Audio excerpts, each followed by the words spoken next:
Bienvenue dans cette guidance. Aujourd'hui, découvre le prochain chapitre de ta vie amoureuse. 2 enveloppes t'attendent, chacune avec un message unique. Voici l'enveloppe numéro 1 et la deuxième. Avant de découvrir ce qu'il y a dedans, surtout, pense à liker la vidéo, à t'abonner et surtout me dire quel choix tu as fait.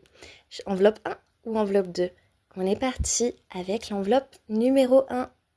Alors, découvrons ce qui s'y cache à l'intérieur. C'est parti. Si ce message t'a parlé, surtout dis-moi en commentaire. Nous avons la reine de bâton. Ici, ton prochain chapitre commence avec ton rayonnement.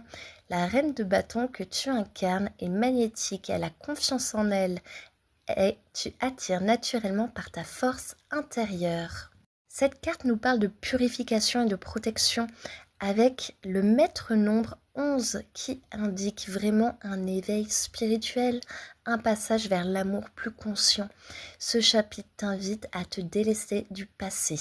La carte Love ou Amour est bien présente, une énergie sincère et profonde qui résonne avec ton cœur.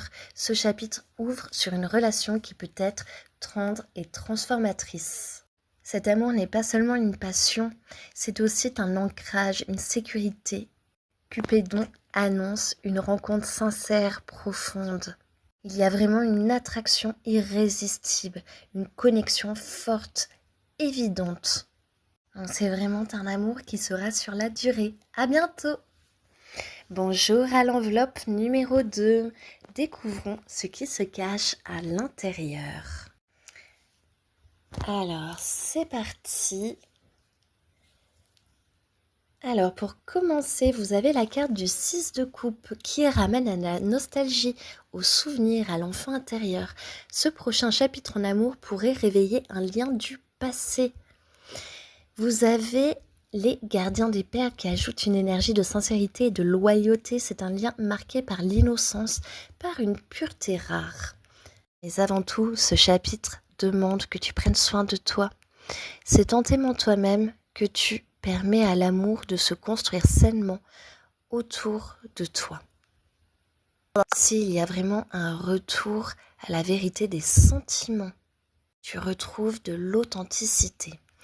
Avec cette carte des blessures qui apparaissent encore comme une étape à traverser, elle te rappelle que l'amour, pour avancer, doit se libérer de ce qui fait mal afin de ne pas répéter les schémas du passé. Tu as la carte des réconciliations, l'aboutissement